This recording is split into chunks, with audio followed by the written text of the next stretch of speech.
Hello everyone. तो आज है हमारा day one CFA level one का इक्विटी का रिवीजन का। तो प्रीवियस वीक ने हमने फिक्स्ड इनकम खत्म किया। प्रीवियस वीक में आपका बहुत रेस्पॉन्स मिला, आपका बहुत प्यार मिला, थैंक यू। आज हम स्टार्ट करेंगे इक्विटी। ठीक है, पहले देख लेते हैं इक्विटी में अपने को करना क्या क्या है। ठीक है, अगर यहाँ पे देखोगे ना तो इक्विटी में अपने पास 1, 2, 3, 4, 5, 6, 7, 8 8 टॉपिक है इक्विटी में। तो नंबर ऑफ रीडिंग के पर्सपेक्टिव में equity is smaller than fixed income. ठीक है, फिक्स्ड इनकम में 19-20 रीडिंग था, इक्विटी में अपना 8 रीडिंग है। ठीक है, लेकिन लेंथ देखोगे ना, हर एक रीडिंग में जो नंबर ऑफ कॉन्सेप्ट्स है वो इक्विटी में बहुत ज्यादा है। ठीक है, तो अपने को एक रीडिंग बहुत पेशेंटली बढ़िया से कवर करना पड़ेगा। ठीक है, अपने इसका एक फ्लो डिसाइड कर लेते हैं और अपने वही फ्लो में पढ़ेंगे ताकि अपने को ना चैप्टर दिमाग में घुसता रहे और अपने इंटरेस्टिंग वे में इसको खत्म कर पाए। ठीक है, तो what we will do, first we will start with reading number 4, overview of equity security. ठीक है, तो हमारा आज का जो क्लास होगा, आज हम स्टार्ट करेंगे ओवरव्यू ऑफ इक्विटी सिक्योरिटी में। इसके बाद what we will do is equity valuation. We will do equity valuation.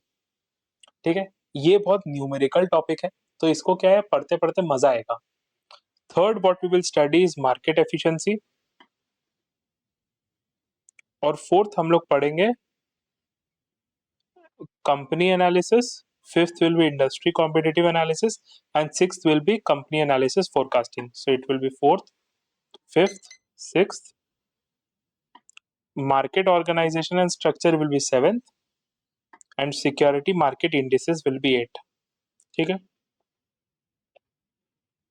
अब मैं क्यों बोल रहा हूँ, इसका लॉजिक है मेरा बोलने का। क्यों, क्या लॉजिक है, जो मेरे साथ साथ रिवीजन कर रहे हैं या जिनको अपना स्टडीज प्लान करना फॉर द फेब्रुअरी एग्जाम, वो ये पैटर्न देख के अपना पढ़ाई प्लान कर सकते हैं कि मैं कब कब वीडियो डालूंगा, तो वो उस हिसाब से अपना पढ़ाई करेंगे। ठीक है, तो इसीलिए मैंने ये एकदम क्लियरिफाई कर दिया कि भैया पहला अपन स्टार्ट करेंगे ओवरव्यू से, सेकंड करेंगे वैल्यूएशन, थर्ड करेंगे market efficiency, fourth fifth sixth अपना ये रहेगा, सेवेंथ रहेगा अपना मार्केट ऑर्गेनाइजेशन, और एट्थ रहेगा security market indices. Hope this is clear. अब बिना कोई टाइम वेस्ट करे अपन डायरेक्ट स्टार्ट करते हैं अपना रीडिंग पे। ठीक है,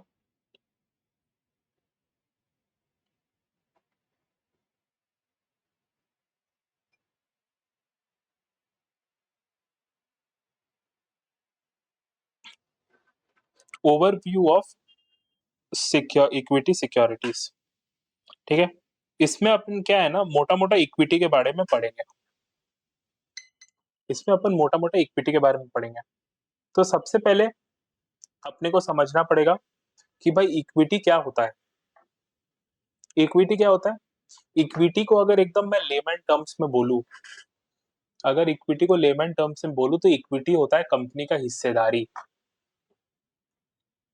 कंपनी का मालिकाना हक को इक्विटी बोलते हैं लेमन टर्म्स में। हाँ, टेक्निकल टर्म में नहीं बोल रहा हूँ।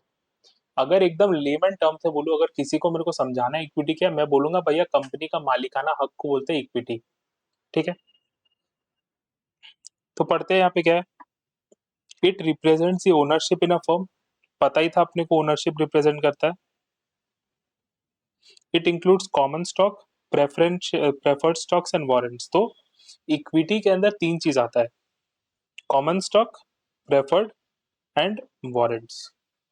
जैसे अपन जब फिक्स्ड इनकम पढ़ रहे थे तो उसमें हमने क्या बोला था, भैया लोन भी फिक्स्ड इनकम का पार्ट है, बॉन्ड्स भी फिक्स्ड इनकम का पार्ट है, लेकिन जो अपन पढ़ाई करते हैं वो पूरा पूरा बॉन्ड्स के ऊपर पढ़ते हैं। ठीक है, तो यहाँ पे भी कॉमन स्टॉक, प्रेफर्ड स्टॉक और वारंट्स तीनों इक्विटी का पार्ट है।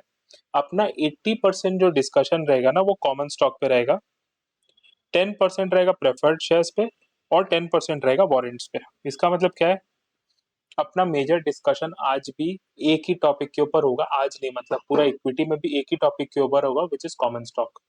Are we clear.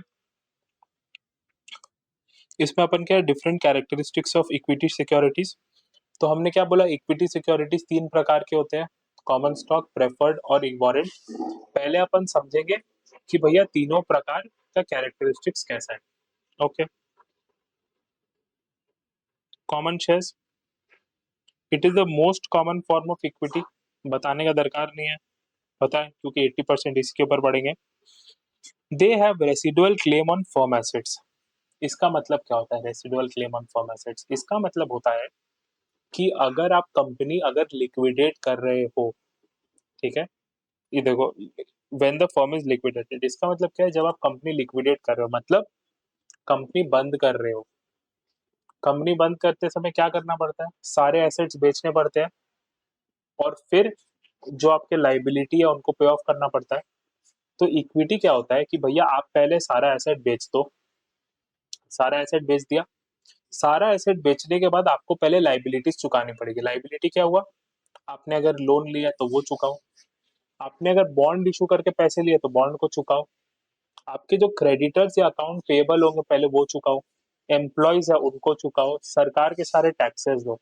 जब सब कुछ हो गया उसके बाद भी अगर पैसा बचता है कंपनी में तो वो पैसा मिलेगा इक्विटी वालों को, अगर कुछ नहीं बचा तो इक्विटी वालों को कुछ नहीं मिलेगा। इसको बोलते हैं equity having residual claim on the assets of the company. ठीक है, मतलब बचा कुचा हक, पहले सबको खाना दे देंगे, उसके बाद जो थोड़ा बहुत बचेगा वो इक्विटी वाला खाता है।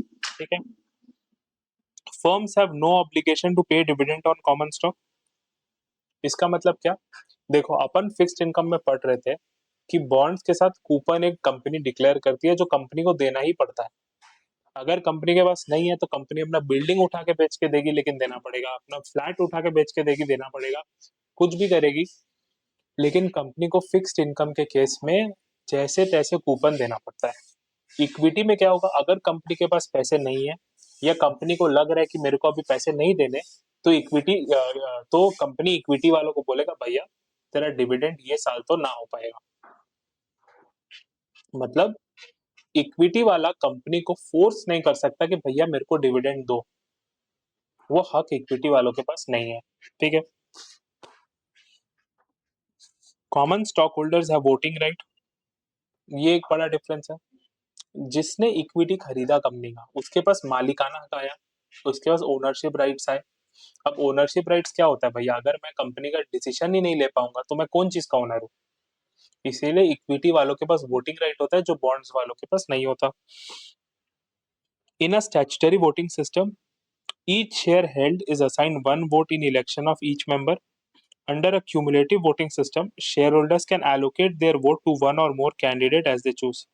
ये बेसिकली बोल रहा है कि क्या क्या टाइप का वोटिंग सिस्टम्स होता है, समझे।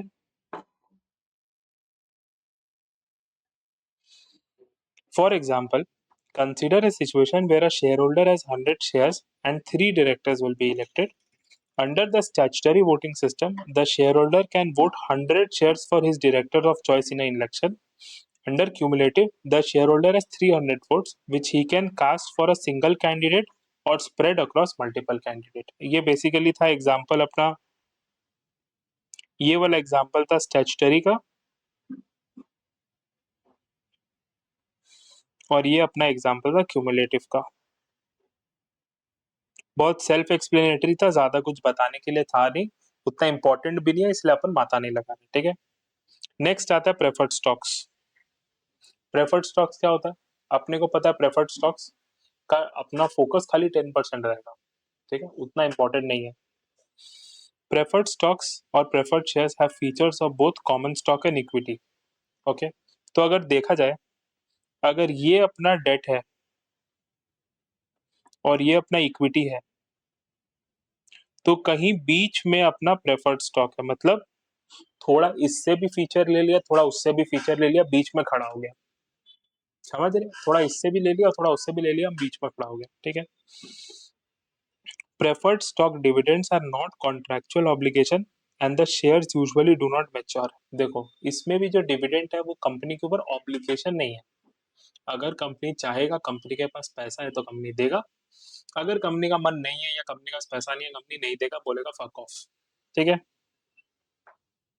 Like debt, preferred shares typically have fixed periodic payment to investor and do not usually have voting rights। देखो ये फीचर था इक्विटी जैसा, ठीक है, ये फीचर है डेट जैसा। डेट जैसा क्या भैया, पीरियोडिक पेमेंट मिलेगा मेरे को और मेरे पास वोटिंग राइट नहीं है, ये हो गया डेट जैसा। पहले में डिविडेंड जो कंपलसरी नहीं था वो हो गया इक्विटी जैसा। Preference shares may be callable, giving the firm the right to repurchase the shares at a pre-specified call price। देखो भैया, हमने bonds with embedded option में पढ़ा था कि कॉलेबल बॉन्ड क्या होता है, पुटेबल बॉन्ड क्या होता है। तो इसमें बोल रहा है भैया प्रेफरेंस शेयर्स भी कॉलेबल हो सकता है, जिसमें कंपनी क्या करेगा, कंपनी बोलेगा भैया लाओ पैसा लाओ, बोलेगा लाओ प्रेफरेंस शेयर्स लाओ, मैं पैसा दे देता हूँ। ठीक है, ओके। दे में ऑल्सो भी पुटेबल, कोई बड़ा बात नहीं है।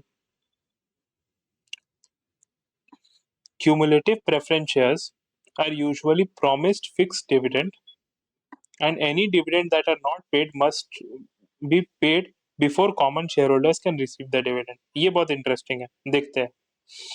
Under dividends of non-cumulative preference shares do not accumulate over time when they are not paid, but dividend for any period must be paid before common shareholders can receive the dividend। ये क्या है, पकड़, इसको समझते हैं। ठीक है,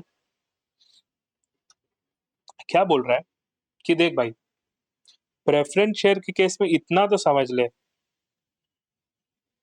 कि डिविडेंड इज नॉट कंपलसरी। ठीक है,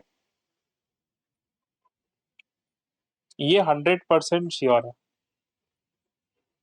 लेकिन अगर कोई कंपनी ने प्रॉफिट बनाया, if this is the company, उसने प्रॉफिट बनाया, उसने जनरेट करा प्रॉफिट, और उसको इच्छा हुआ डिविडेंड देने का, और वो बोला कि भैया मैं अपना कॉमन शेयर्स को डिविडेंड दूंगा। अगर मैं कॉमन शेयर्स को डिविडेंड दूंगा, और अगर कंपनी में प्रेफरेंस वाले हुए तो प्रेफरेंस वाले बोलेंगे नहीं, नहीं दे सकते, पहले प्रेफरेंस वालों को दो। प्रेफरेंस वालों का पेट भर गया, जितना बोला था उतना मिल गया, उसके बाद कॉमन वालों को जाएगा। मतलब एक कंपनी, अगर कंपनी के पास प्रेफरेंस शेयर्स है तो कंपनी कभी भी डायरेक्टली कॉमन वालों को डिविडेंड नहीं दे सकती। कंपनी को पहले हमेशा प्रेफर्ड वालों को देना पड़ेगा। ये भी हो सकता है कि भाई प्रेफर्ड वालों को देने के चक्कर में कंपनी का डिविडेंड खत्म हो गया, तो खत्म हो गया, कॉमन वालों को नहीं मिलेगा। लेकिन पहले इन एनी केस प्रेफरेंस वालों को ही देना पड़ेगा, कॉमन वालों को डायरेक्टली मिल ही नहीं सकता। समझ गए? अब ना, प्रेफरेंस बोला गया है कि भैया दो प्रकार का होता है, क्यूमुलेटिव एंड नॉन क्यूमुलेटिव। ठीक है,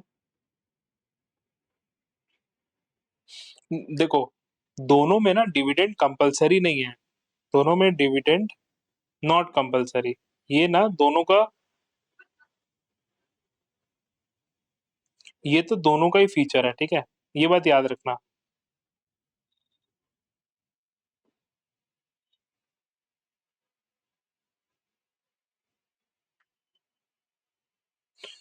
डिविडेंड तो दोनों में नॉन कंपलसरी है, लेकिन सपोज अपने एक सिचुएशन अज्यूम करते हैं, सपोज 2001, 2002 और 2003 में अगर इन्होंने डिविडेंड नहीं दिया, no dividend, no dividend, no dividend. ठीक है, अगर ये बोल रहे भैया मेरे को 2004 में डिविडेंड देना है, तो इनको पता है क्या अमाउंट देना पड़ेगा? Amount will be equal to dividend for 2001 plus 2002 plus 2003 plus 2004। मतलब क्यूमुलेटिव डिविडेंड ऐसा होता है कि भैया तू डिविडेंड नहीं दे रहा, चलेगा मत दे, हम समझते हैं तेरा हालत खराब है, हम समझ रहे, कंपनी ये इन्वेस्टर बोलेगा हम समझ रहे तेरा हालत खराब है, तू मत दे। लेकिन अगर किसी साल तूने डिसाइड किया तेरे को देना है, तो तेरे को पहले सारे साल का देना पड़ेगा। ठीक है, नॉन क्यूमुलेटिव में ऐसा नहीं है। अगर मैं यही मानूं और 2004 में डिविडेंड देना है भैया को, तो उसको अमाउंट क्या देना पड़ेगा पता है? Amount will be equal to dividend for 2004। समझ रहे? Dividend for 2004, simple. तो ये फर्क है क्यूमुलेटिव और नॉन क्यूमुलेटिव डिविडेंड का। क्लियर हुआ बात?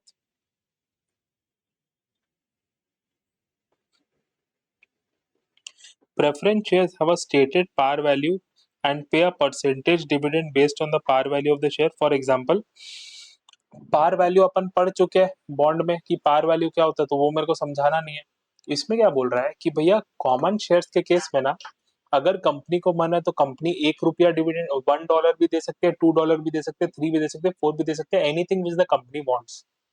In case of preference shares, there is usually a percentage which is given along with the preference shares. मतलब 8% preference shares. What it means?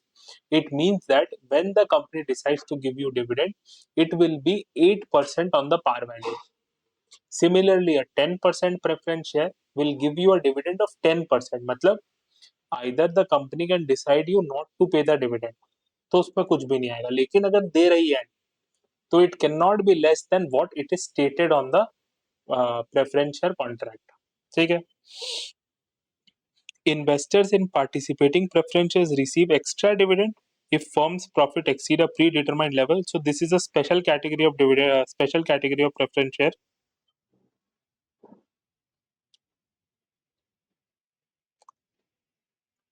of preference. ठीक है? जहां पे आपको जो 8 और 10% बोला वो तो मिलेगा ही, लेकिन अगर कंपनी का प्रॉफिट बहुत ज्यादा हो गया तो कंपनी बोलेगा थोड़ा ज्यादा भी दे दो। ठीक है? In a non-participating preference shares have a claim equal to the par value in the event of liquidation. Convertible preference shares can be exchanged for common stock at a conversion ratio determined when the shares are originally issued. This is like convertible bonds. समझे? This is like convertible bonds. Are we clear? इतना समझ गए? Basic है, अभी तो कुछ खास नहीं है, अभी तो खाली बेसिक समझ रहे, ओवरव्यू समझ रहे। Advantages of convertible preference shares क्या है? Preferred dividend is higher than common dividend, ये एडवांटेज है। If the firm is profitable, the investor can share in profits by converting its share into common stock. मतलब कि देख भाई, convertible preference shares in accordance to seniority तो common stock के ऊपर है इन केस ऑफ लिक्विडेशन, लेकिन अगर कंपनी का परफॉर्मेंस अच्छा हो गया, कंपनी चल पड़ी, तो क्या होगा भाई, मैं उसको कॉमन स्टॉक में कन्वर्ट करा लूंगा, और भैया कंपनी बड़ा हो रहा है, कंपनी ग्रो हो रहा है, तो मेरा वैल्यू भी बढ़ रहा है शेयर्स का। ठीक है? Conversion options become more valuable when the common stock price increases. Common sense का बात, preferred shares have less risk than common shares. Definitely, क्यों? क्योंकि इसका seniority higher है, seniority is higher. अब seniority क्या होता है, ये हमने फिक्स्ड इनकम वाले क्लासेस में डिस्कस करा था, तो मैं वो प्रीमाइस लेके चलूंगा। Difference in voting right among equity classes, इसमें क्या बोल रहा है? इसमें बोल रहा है कि देख भैया, तूने कॉमन स्टॉक और प्रेफरेंस शेयर्स के बीच में तो डिफरेंशिएशन कर दिया, ठीक है, लेकिन कॉमन स्टॉक में भी ना तुम various type of common stock issue कर सकते हो। सबसे कॉमन होता है जिसमें वोटिंग राइट अलग है। इसका मतलब क्या है कि मैंने एक कॉमन स्टॉक इशू किया जिसमें एक स्टॉक का वैल्यू होता है 1 वोट, ठीक है। मैं दूसरा टाइप का कॉमन स्टॉक भी इशू कर सकता हूँ जिसमें 10 कॉमन स्टॉक का वैल्यू होगा 1 वोटिंग राइट। मतलब यहाँ पे एक कॉमन स्टॉक का वैल्यू 1 वोटिंग राइट, यहाँ पे 10 कॉमन स्टॉक का वैल्यू 1 वोटिंग राइट। मैं कर सकता हूँ, फैसिलिटी है। A firm may have different classes of common share. One class may have higher voting right and seniority if the firm assets are liquidated. ठीक है? The class may also be treated differently with respect to dividend, stock split and other transaction. मतलब common stock तो दोनों रहेगा, लेकिन दोनों का terms and conditions अलग होगा। Okay, are we clear guys? Are we clear? ठीक है। पब्लिक एंड प्राइवेट इक्विटी क्या होता है? क्या होता है भैया, देखते हैं। What is the private equity? Private equity is usually issued to institutional investors via private placement. Private equity देखो, जब अपन प्राइवेट इक्विटी की बात कर रहे हैं ना, अब से मतलब अभी अपना इंट्रोडक्शन हो गया, अब से अपने जब भी इक्विटी की बात करेंगे ना, अपने को समझना we are talking about common stock unless I say otherwise, unless I say otherwise. ठीक है, क्लियर हो गया भैया? अब से अपन जब भी कॉमन स्टॉक की बात करेंगे वी आर टॉकिंग अबाउट, अब से अपने जब भी इक्विटी की बात करेंगे we are talking about common stock. जैसा हमने फिक्स्ड इनकम में अपना एक रूल बना लिया था कि अब से जब भी फिक्स्ड इनकम बोलेंगे उसको बॉन्ड समझा जाएगा। अब सिंस अपना बेसिक खत्म, तो अब से जो भी अपन बोलेंगे कॉमन स्टॉक के बारे में बात करेंगे we will address it through the word equity. Clear है? चलो ठीक है। Private equity markets are smaller than public equity market but are growing rapidly. ठीक है, public equity private equity has the following characteristics. देखो अपने को इसमें क्या होता है ना, अपने को इसमें समझना पड़ेगा हाउ थिंग्स हैपन। इसमें भी ना कॉन्सेप्ट वही है, प्राइमरी मार्केट सेकेंडरी मार्केट वाला। एक कंपनी है,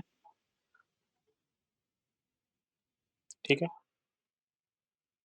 कंपनी ने शेयर इशू किए इन्वेस्टर वन को।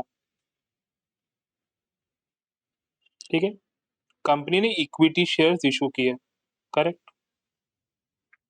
उसके बदले इन्वेस्टर वन ने पैसे दे दिए। अब तो भैया यहाँ पे तो सबसे बढ़िया बात क्या है कि कंपनी के पास तो ये पैसे चुकाने का ऑब्लिगेशन भी नहीं है, क्योंकि ये तो रेसिडुअल क्लेम है एसेट्स के ऊपर, तो कंपनी को तो पैसा चुकाना ही नहीं है। तो इन्वेस्टर वन के पास कंपनी के पास जाके पैसा लेने का तो ऑप्शन ही नहीं है। तो इन्वेस्टर वन कहाँ जाएगा? यहाँ पे ना दो टाइप का मार्केट आ जाता है। इन्वेस्टर वन दो जगह जा सकता है। एक जा सकता है वो एस्टैब्लिश्ड मार्केट में, एक जा सकता है वो एस्टैब्लिश्ड मार्केट में। एस्टैब्लिश्ड मार्केट मतलब वहां पे इन्वेस्टर वन जैसा investor two, investor three, investor four, investor five, हजारों इन्वेस्टर्स हैं। ठीक है, वहां पे प्राइस इज प्री डिटरमाइंड।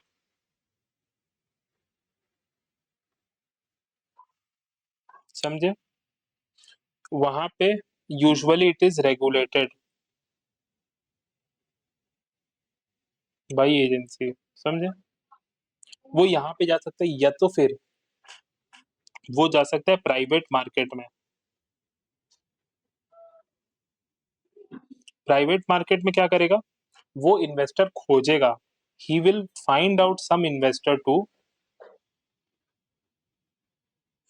और वो इन्वेस्टर टू को बेचेगा शेयर्स। समझ रहे हैं? वो इन्वेस्टर टू को बेचेगा।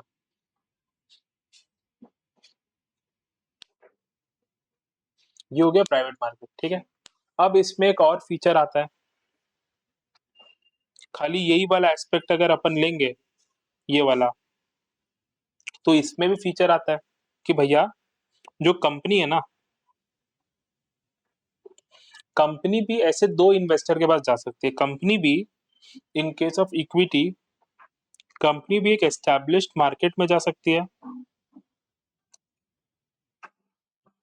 या तो फिर कंपनी भी स्पेसिफिक इन्वेस्टर्स के पास जा सकती है। एस्टैब्लिश्ड मार्केट में जाएगी तो कंपनी मल्टीपल बायर मिलेंगे, करेक्ट, और यहाँ पे स्पेसिफिक इन्वेस्टर मिलेगा। When company goes into this route, जब कंपनी ये वाला रूट में जाती है ना, इसको बोलते हैं पब्लिक इक्विटी। और जब जब कंपनी स्पेसिफिक इन्वेस्टर वन के पास जाती है, इसको बोलते हैं प्राइवेट इक्विटी। समझ रहे हैं? स्टोरी समझ में आ रहा है? जब कंपनी एस्टैब्लिश्ड मार्केट में जाके पैसा उठा रहा है जनरल पब्लिक से, जहाँ पे मल्टीपल बायर एंड सेलर है, वो होता है पब्लिक इक्विटी।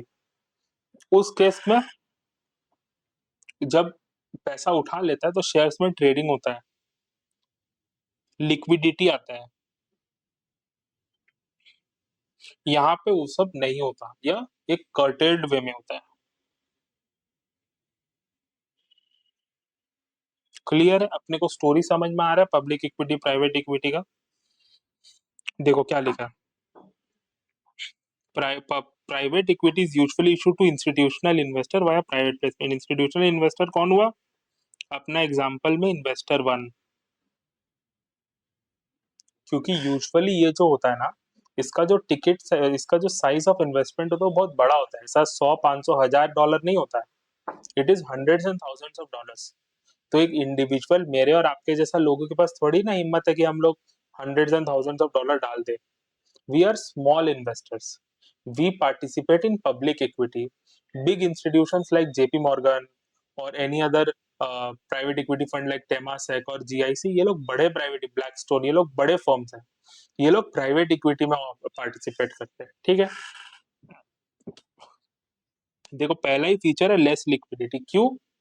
क्योंकि number of buyer and seller is lower. Lower buyer and seller, ये किसका फीचर है? ये है प्राइवेट इक्विटी का feature.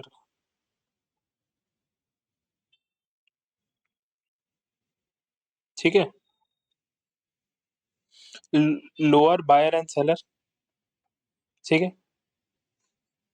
Share price is negotiated between the firm and it's investor and not determined in market. इसका मतलब क्या है भैया? मार्केट में प्राइस डिस्कवरी हो ही नहीं रहा है, प्राइस डिस्कवरी तो हुआ ही नहीं। मैं और आप टेबल में बैठ के नेगोशिएट कर रहे हैं, भाव कितना होगा भैया, दाम कितना होगा, $1000 होगा, $5000 होगा, $100 होगा, $500 होगा। मैं और आप नेगोशिएट कर रहे हैं, कोई प्राइस डिस्कवरी नहीं हो रहा है। मोर लिमिटेड फर्म फाइनेंशियल डिस्क्लोजर, इसका मतलब मैं और आप बैठे हैं, तो आपको, अगर आपको पैसे चाहिए तो आप एक लिमिटेड नंबर ऑफ मेरे को डेटा दिखाओगे। अगर मार्केट में, एस्टैब्लिश्ड मार्केट में जाके करोगे तो आपको पूरा कच्चा चिट्टा खोलना पड़ेगा। ठीक है, लेस रिपोर्टिंग कॉस्ट, पता ही है। पोटेंशियली वीकर कॉर्पोरेट गवर्नेंस, इसका मतलब कंपनी का कंट्रोल्स वीक रह सकता है। Greater ability to focus on long term, definitely. क्यों? क्योंकि भैया अगर आपने मेरे से प्राइवेट इक्विटी के थ्रू पैसा लिया तो मैं आपको एक ही बार परेशान कर सकता हूँ या करूंगा। अगर आपने 1000 लोगों से पैसे लिए थोड़े थोड़े, तो 1000 लोग आके आपको परेशान करेंगे ना। तो एक बंदा परेशान करना एज कम्पेयर टू 1000 बंदा परेशान करना, which is easier to manage. 1% disturbing you, easier तो वही होता है मैनेज करना। और सिंस मेरे को मैनेज करना इजी है, इजी नहीं रिलेटिवली इजी है, तो आप लॉन्ग टर्म सोच सकते हो। यहाँ पे तो पब्लिक आके आपको बास कर देगा, समझ रहे हो? तो वो चीज इंपॉर्टेंट है, ध्यान रखना। Potentially greater return for the investor, correct, investor ज्यादा रिटर्न कमा सकता है। 3 main types of private equity investment. अब क्या हुआ भैया, खाली ये वाला चीज तक सीमित रह के ना अपने को शांति नहीं था, खाली ये वाला चीज तक सीमित रह के शांति नहीं था। Based on the pattern of investment, इसको भी 3 भाग में तोड़ा जा सकता है। लेकिन कैसे तोड़ोगे? Based on pattern of investment, समझ रहे? Based on the pattern of investment, इसको भी 3 भाग में तोड़ा जा सकता है। क्या पढ़ते हैं? The first is venture capital, the second is leveraged buyout, the third is private investment in public equity. क्या है तीनों सेम, या ये बात याद रखना है तीनों प्राइवेट इक्विटी, है तीनों सेम, लेकिन डिफरेंस क्या होगा? ये किस तरह पैसा डालती है, ये किन तरीकों की कंपनी में पैसा डालती है, जो ये पैसा इन्वेस्ट करती है वो पैसा रेस कैसे करती है। ये सब के वेरिएशन पे अपने को 3 टाइप का प्राइवेट इक्विटी मिल गया, वेंचर कैपिटल, PIPE और लेवरेज बायआउट। ठीक है, क्या है देखते हैं। Venture capital refers to capital provided to firms early in their life cycle. देखो, फर्म्स अर्ली मतलब ये जो वेंचर कैपिटल होता है, ये खाली अर्ली स्टेज कंपनीज को यूजुअली पैसा देता है, समझे? To fund their development and growth. Venture capital financing at various stages of a firm's development is referred to as seed or startup, early or mezzanine financing. ठीक है, leverage buyout में in this the investor buys all of the firm's equity using the debt financing। मतलब जो पैसे company को दे के company खरीदा जा रहा है, वो पैसा आ कहाँ से रहा है, वो डेट लेके आ रहा है, समझे? If the buyer are the firm's current management, it is referred to as management buyout। मतलब सपोज मैं कंपनी में काम करता हूँ, मैं कंपनी का एक मैनेजर हूँ, मैंने देखा कि मैं कंपनी खरीद सकता हूँ, उसका मालिक, कंपनी का जो मालिक है मतलब मेरा मालिक है, वो बेचना चाहता है, मैं क्या करूंगा, मैं लूंगा लोन। लोन वाले को क्या बोलूंगा, देख भाई मेरे को ये कंपनी खरीदनी है, इसीलिए मैं लोन ले रहा हूँ, ये कंपनी जो प्रॉफिट करेगी उससे मैं तेरा लोन चुका दूंगा। तो मैंने लोन लिया, वो लोन दे के कंपनी खरीद ली, तो ये हो जाएगा मैनेजमेंट बाय। सपोज मैं कंपनी में काम नहीं करता, मैं लोन ले रहा हूँ, क्यों? मैं लोन वालों को बोलूंगा देख मैं ये कंपनी खरीद रहा हूँ, ये कंपनी का जो प्रॉफिट्स होगा उससे तेरे को पैसे दे दूंगा, तो वो हो जाएगा लेवरेज बायआउट। सिंपल, वो मैनेजमेंट बायआउट नहीं है। क्यों? क्योंकि मैं वो कंपनी में काम नहीं करता। PIP क्या होता है? हाँ, ये एक इंपॉर्टेंट पॉइंट है, ये ना क्वेश्चन आता है, इससे MCQ आता है। अभी ये पॉइंट पढ़ना कि लेवरेज बायआउट या मैनेजमेंट बायआउट के लिए कौन सा टाइप का company suitable. Firms in LBO usually have cash flows that is adequate to service the debt or have undervalued assets that can be sold to pay off the debt over time।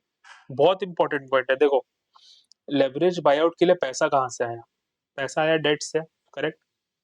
अब date तो चुकाना पड़ेगा ना, date तो liability है, चुकाना पड़ेगा। चुकाओगे कैसे? चुकाने के लिए तो आपको एक सर्टेनिटी ऑफ कैश फ्लो चाहिए। डेट को चुकाने के लिए आपको सर्टेनिटी ऑफ कैश फ्लो चाहिए। वो सर्टेनिटी ऑफ कैश फ्लो कहाँ से आएगा? डेट को चुकाने के लिए जो सर्टेनिटी ऑफ कैश फ्लो चाहिए, सर्टेनिटी ऑफ कैश फ्लो कहाँ से आएगा?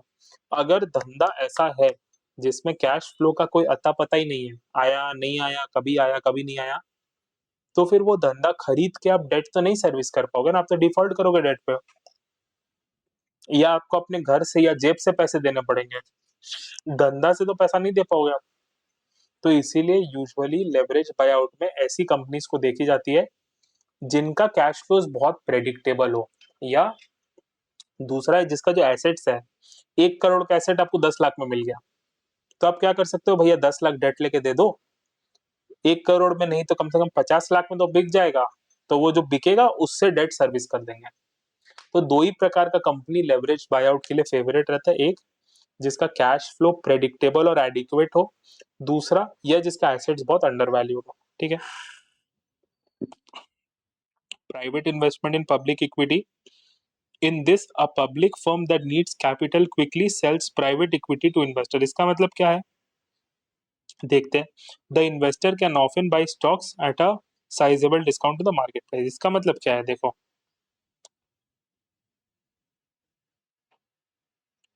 सपोज कंपनी ने ना ऑलरेडी पैसे उठा के रखे थ्रू दिस रूट, कंपनी ने ऑलरेडी पैसे उठा के रखे थ्रू दिस रूट, यहां से कंपनी ने पैसे उठा लिए, लेकिन ना अभी कंपनी को और पैसे चाहिए और पैसे फास्ट चाहिए।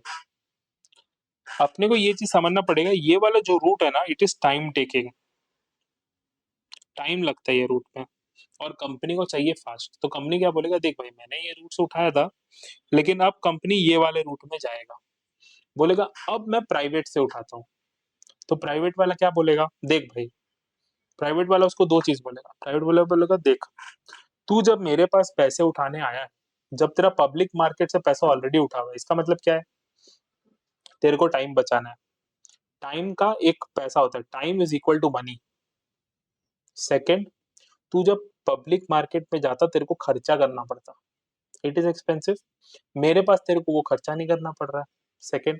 थर्ड, तेरे को एक साथ में बहुत बड़ा अमाउंट मिल रहा है।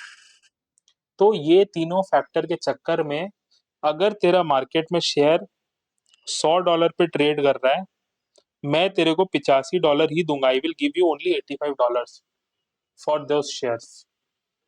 If your shares are trading in the market at $100, I will pay you 85. Why?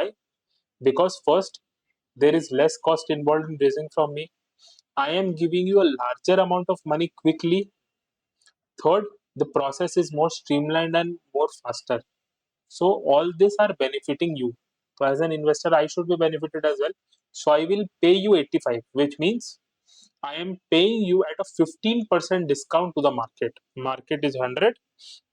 I am paying you 85, which is a 15% discount. Are we getting it? So that is PIPE, private investment in public market. Okay. Then we come to another topic, foreign equity and related risk. Foreign equity मतलब क्या? It means that company of India raising money from outside India using equity. समझ रहे? Simple. There is no hi-fi logic behind it. Foreign equity मतलब India की company India के बाहर से पैसे उठा रही है या बाहर की कंपनी इंडिया से पैसे उठा रही है। ऑपोजिट भी हो सकता है, बाहर की कंपनी इंडिया से भी पैसे उठा सकती है, तो उसको बोलते हैं फॉरेन इक्विटी। करेक्ट। क्या है? When capital moves freely across borders, markets are said to be integrated. ठीक है? The world's financial market have become more integrated over time, especially as a result of improved communication and trading technology. Basic theory था। हाँ, ये integrated word याद कर सकते हो और समझ सकते हो कि इंटीग्रेटेड क्या होता है। Following are methods of non domestic equity investment. देखो, नॉन डोमेस्टिक इक्विटी इन्वेस्टमेंट मतलब अगर इंडिया के पर्सपेक्टिव से देखें तो अगर आप रिलायंस का शेयर खरीद रहे हो तो आप डोमेस्टिक इक्विटी इन्वेस्टमेंट कर रहे हो। अगर आप टाटा मोटर्स का शेयर खरीद रहे हो तो आप डोमेस्टिक इक्विटी इन्वेस्टमेंट कर रहे हो। अगर आप HDFC का शेयर खरीद रहे हो तो डोमेस्टिक इक्विटी इन्वेस्टमेंट कर रहे हो। लेकिन अगर आप इंडिया में बैठ के टेस्ला का शेयर खरीद रहे हो, अगर आप अमेजोन का शेयर खरीद रहे हो, अगर आप गूगल का शेयर खरीद रहे हो, तो ये सब नॉन डोमेस्टिक इन्वेस्टमेंट है। अब इसको भी करने का तरीका होता है। देखो, मैं और आप तो एक दो शेयर खरीदेंगे या शायद नहीं खरीदे, तो हमें ये सब जान के या हमें अपने डेली लाइफ में इसका इम्पैक्ट नहीं दिखता। लेकिन आज कोई फंड मैनेजर को सोचो जिसके पास हजारों लाखों करोड़ है मैनेज करने के लिए, उसको ये चीज इंपॉर्टेंट है कि भैया वो बाहर कैसे इन्वेस्ट कर रहा है। ठीक है? डायरेक्ट इन्वेस्टमेंट सबसे सिंपल, डायरेक्ट शेयर खरीद लो। It simply refers to buying foreign firm securities in the foreign market. कोई इधर उधर नहीं। Some obstacles are investment in returns are denominated in foreign currency. Correct.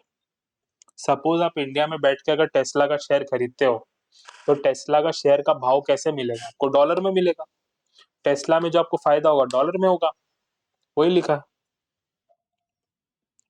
Foreign stock exchange में भी illiquid, ये भी हो सकता है भैया खरीद तो लिया, बेचते समय बिक नहीं रहा है, और अगर बिक रहा है तो सिग्निफिकेंट रिडक्शन इन वैल्यू हो रहा है, मतलब इलिक्विड है।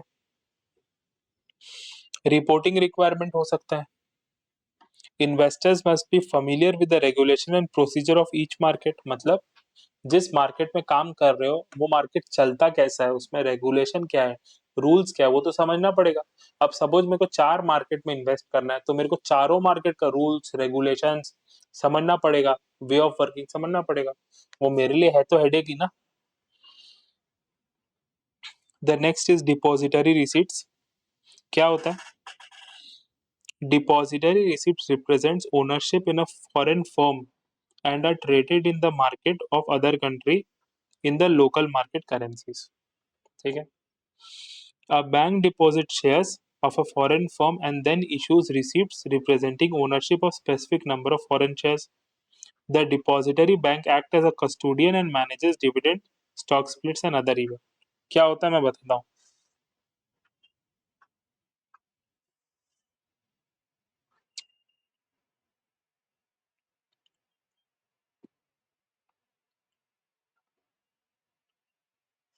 सपोज आप एक इन्वेस्टर है,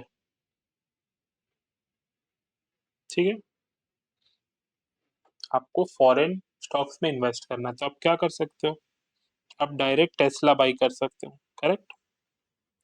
उसको बोलते हैं डायरेक्ट इन्वेस्टिंग.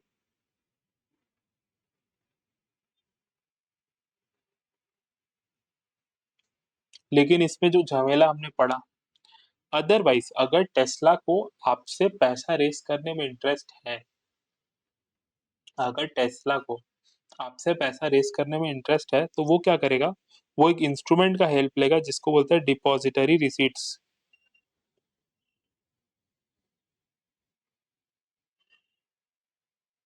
इसका क्या मतलब क्या होता है कि टेस्ला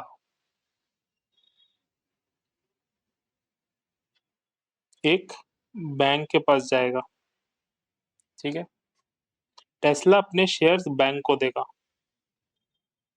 ठीक है, बैंक आपको क्या करेगी और बैंक वो शेयर्स रखेगी अपने पास, बैंक ने वो शेयर्स अपने पास रखे, अगेंस्ट दो शेयर्स बैंक आपको एक डिपॉजिटरी रिसीट्स इशू करेगी, ठीक है, इन्वेस्टर को.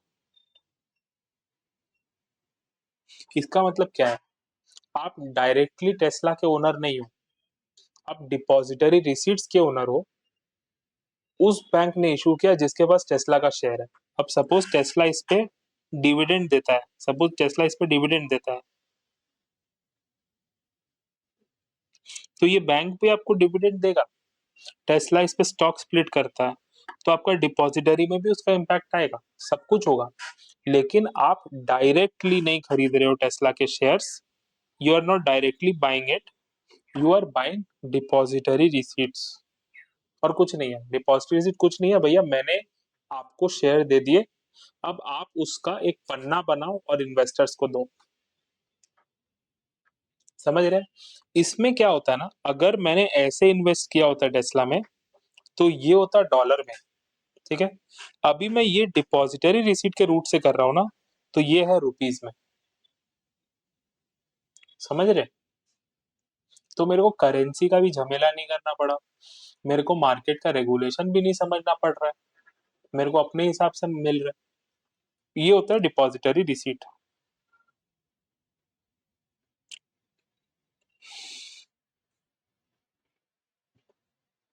The value of depository receipt is affected by exchange rate changes as well as firm's fundamental economic event and any other factor. ठीक है. If a firm is involved with the issue, the depository receipt is a sponsored depository receipt.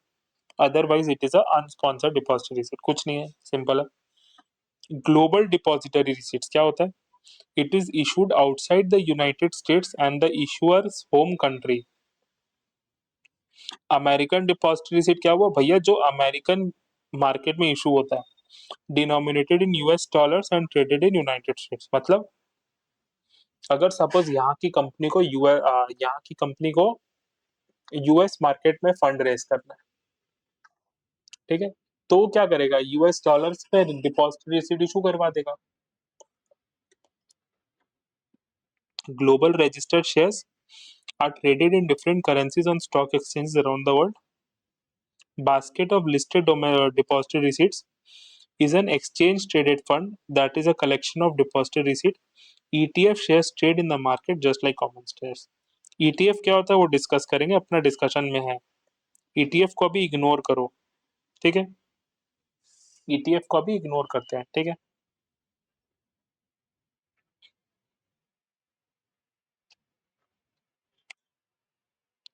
Risk and return characteristics of equity securities. याद है अपन risk और return पढ़े थे bonds में भी. तो अपन क्या करते हैं ना, रिस्क और रिटर्न वाला पार्ट अपन नेक्स्ट डे के लिए रखते हैं, आज के लिए इतना ही छोड़ते हैं. ओके गाइस, नेक्स्ट क्लास मिलेंगे, रिवीजन डे 2 में मिलेंगे, जहाँ पे अपन remaining part of overview of equity security. ठीक है, थैंक यू।